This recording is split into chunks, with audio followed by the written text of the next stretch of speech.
Hi, so this is Dr. Sumati Chandrasekharan here. I'm a happy mind coach and a practicing psychologist and an author of the book Be the Happy Mom. I'm so happy to share about what exactly is personal power and how did I develop it. So personal power is something that the full potential or the inherent power that we are born with, but unfortunately we're not able to use it for the very reason that we are living in a world which is very unpredictable and a lot of challenges are thrown. And somewhere we lose the power and get disconnected with our own true self. So it is very important that our self, that is the true self, that is the self within, how we nurture and how we embrace and make it more stronger so that as an adult version, win awareness, we're able to handle or be in a position where we can, instead of succumbing to pressure, we're able to be stable enough and live a spontaneous life. So my vision here is to, or my, I would say, intention is to share with you how exactly today that what I am, where I'm able to live a life that where I can be emotionally independent of my situations and whatever life is happening around me. So I'm going to share very, in a simple way. So 19 something, no, not 1996, I think so. Maybe when my brother passed away, after which my life totally turned. And so 2001, when I finished my 2001 to 2003, when I finished my MSc psychology, then there was no looking back. So how did I get back my power? Why I'm saying get back? Because I was feeling powerless till the age of 30 to 35, I would say, where I was a full-time homemaker. And so what did I do exactly?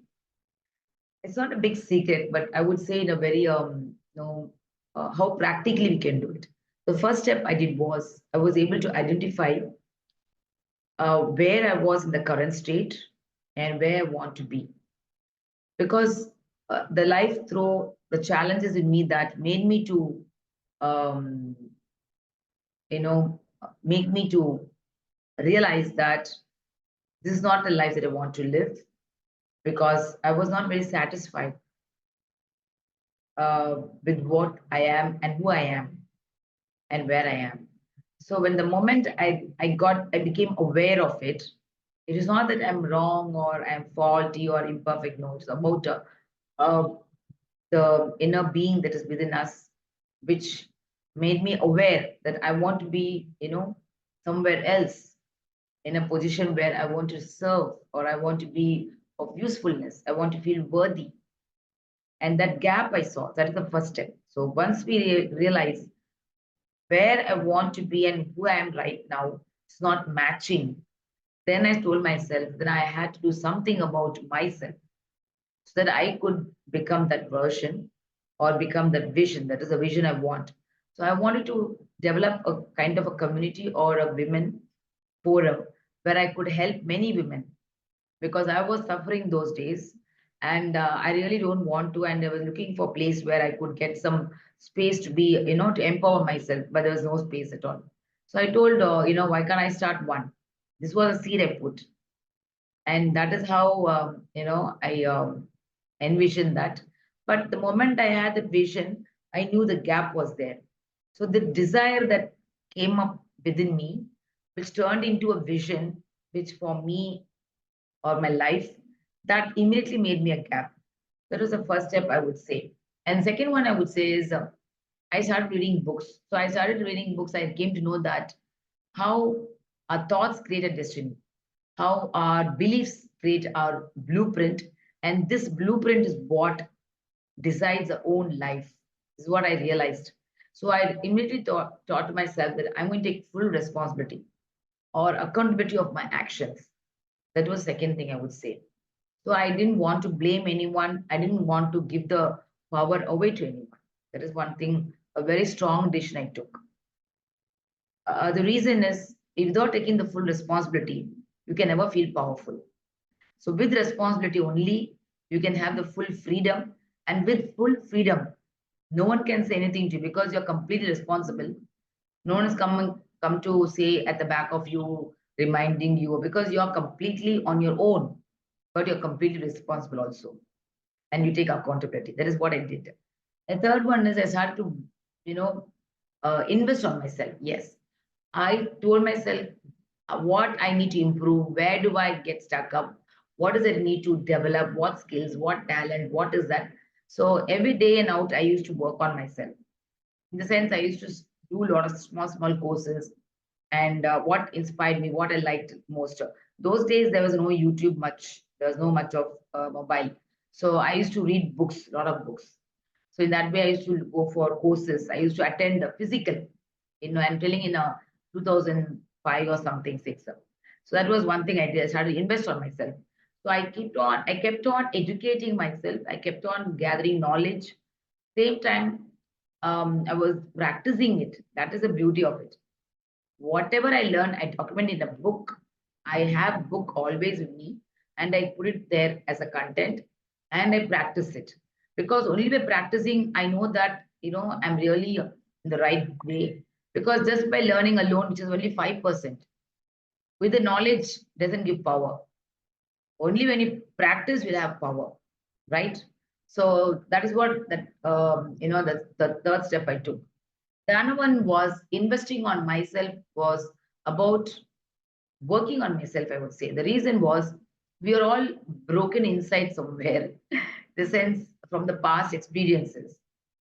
But truly, we're not broken, in sense I'm telling about the experiences. But otherwise, um, you know, from inside, we are so beautiful in the sense, a true nature of us. I think we all know that we are the source, very source of us is an infinite intelligence. And when I started knowing about this all, it was only theoretical for me, but I couldn't relate myself. So I started to realize, how would I do this? So then is what my beautiful one method I followed, meditation. So meditation was something very difficult for me initially because, uh, you know, just stopping the thoughts was what we all think. No, the moment I sit down, thought starts overflowing.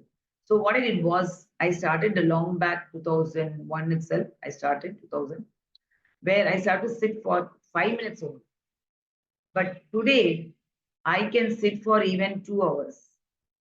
The reason is just so amazing that it's just so peaceful, makes me so engrossed into it, that experience.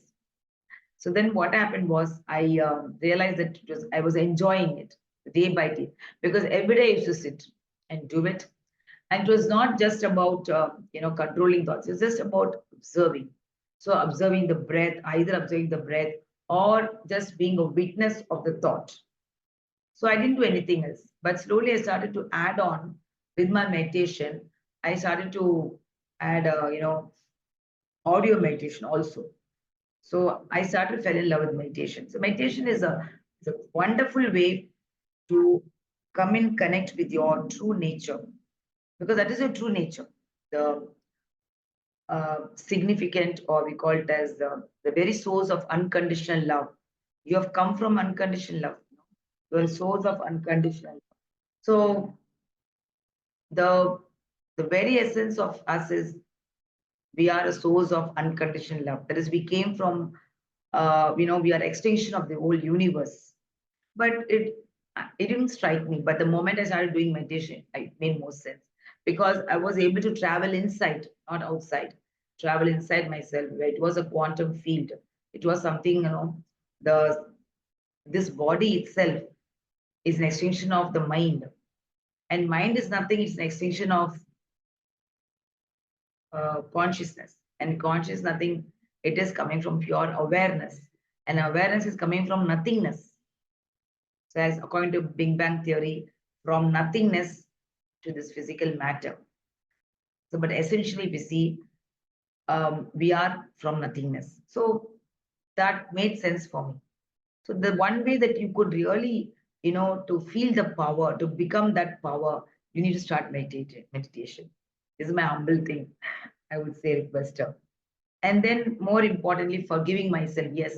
When I started not only investing time on myself, I started working on myself. That is the fourth one. When I say working on myself, what I mean by that, it is work in progress. Any relationship you take, you have to work on. Because, as I told, we are human beings who get stuck easily, who are more unstable at times, become emotional, and it has a problem or repercussion. But here, what happened was, I realized that I need to work. So I started to heal myself every day. I used to spend time for myself in the morning time. So when I get up morning by early as possible, sometimes most of the time regularly, except Sundays, I get up at 4:30. So I spend time with myself and I heal.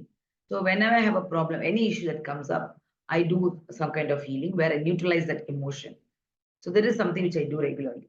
So this way I don't carry the baggages because those baggages are making me heavier. So the more I release all my memories, the unwanted and kind of cleansing my subconscious, I feel more free. So that I could be in the present moment. Or else my mind will keep on wandering and my body will be here only. And I can never do a very productive work, right? So if you want to be productive, you want to increase your power, that is the only way that being mindful, first of all. That is what I did. I did myself, and I forgive myself also. Often I forgive myself, forgive others, but not at the cost of losing my self-respect. So I know how to establish boundaries. That is very important, which I did. Initially, I didn't know this, where I started to open my bound, where I was very vulnerable and I used to be pleasing people. I used to allow people. And then I learned how to draw boundaries for myself. And then I started to move from a victim mode to a powerful mode. Because feeling victim, what is a victim mode? Easily getting affected, getting hurt, getting disappointed. Disappointed is okay, but not getting hurt. Same way, getting annoyed is okay, but not angry. Yes, I had moments of anger, I had moments of fear, I had moments of, but I acknowledged it, I welcomed it because it was a part of me. I cannot reject it. So I embraced it. I didn't allow it to suppress it. So I was very much open to it because everything is a part of consciousness. How can I deny it? So, in fact, when we embrace it, we transform it. So, that is what I did when I moved from a victim. Only thing is, I know whether I'm in a victim or a powerful state. So, when I move from victim, it means that I don't blame myself, I don't blame others, I don't suffer. When I say don't suffer, it means that I don't uh, ponder in negative thoughts. I don't, degrade, beat myself, or feel miserable. Or we can say that um, going for automatic mode. You try to come from the past experience. I try, I make ensure that I try to clarify. For example, if anything happens, I intellectualize. I never intellectualize it. I just see things as it is. That's what I started doing. It came as a practice. It was not just immediately. No, it took some time for me. And then, of course, I had this faith because the fear was so much. The reason was I didn't like to be alone at all. I'm not a lonely person. I hated to be lonely. The reason was when I was growing up, I felt very insecure. I had the fear of abandonment. And, I had the fear of losing my mother, my father, everything. I was there because I'll be left out. And I was lonely. I was feeling lonely. So that fear was too much for me. So I had to move from fear to faith. That what I did was I took I need a power. We know that by alone we cannot do anything in this world, this kind of world. So we need a higher power which is already there within us, 24 bars and waiting for us. So I started embracing it. So for me, it is Jesus because I was growing in a convent. I studied in a college, WCC, where it was in a Christian kind of institute. So I had a liking, and my favorite God was personal. God was Jesus. So I stuck. I was like completely having faith. that faith that took me today, what I'm here today. So fear to faith is what very important. So am I going to be in fear or am I going to move in faith? It's my choice in a given moment. Either I could be in fear or either could be in faith. I chose to be faith in whatever situation. And then, so it's always believing a higher power. It's not about that, yes, I am powerful. When I say I am powerful, it is a partnering with my inner source. It's we, I'm powerful. It's we actually. But when I say I am powerful, so this is how I increase my power. In the sense, I started to realize that I am powerful by the way that I was not alone. I was never alone. I knew that this inner being, the very essence of me, the soul, the non-physical part of me, the spiritual part of me was there. And partnering with it, I was able to feel very secure. In that way, I became whole and complete. And this wholeness and complete, where I felt that I'm never alone and this power is always there, and only good things will happen to me. Out of every situation, only good things happen to me. So this was the mantra I was always telling.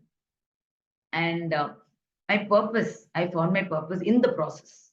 I won't say I found it immediately by 1 day or 2 day. No, it's a process. I allowed myself. I told God, I used to speak. I have a conversation every day. So I told her, I don't know why I came here, but whatever is it, I surrender to you. So the surrendering is the third stage of life, where the first one is about, where we are in a victim mode, and then we move into the powerful mode where we manifest many things and we think, oh, I've got it, I've done it, I've done it. Success, success. The third one is then we realize, okay, not everything's under my control, and you come to a humble mode of surrendering, and that is what I'm doing right now. I've moved from manifestation to surrendering mode now recently, and it's more peaceful, because and we realize that we just do everything with a lot of heart and love, and leave it to God. That's it. Leave it to the higher power. So the last one is the experiential part, which is a very higher, but I'm just in the process. So this is about how I took Sumati from being a victim, from being a very helpless girl to the powerful girl who she is right now. I'm so proud of her because without her, I'm not here today. So I listened to this intuition that is coming from within me, which I respected, which I honored. And I'm so happy that for whatever I am today, whatever effort I've put has paid off, because the self work and the self investment that I've done with myself is not only made me happy, it is making others happy. Have inspired, have helped many, many, many thousands of people. And that makes me more and more powerful and more worthy about myself. And why can't you be that one of the person? I would love to see that also. Thank you so much for listening.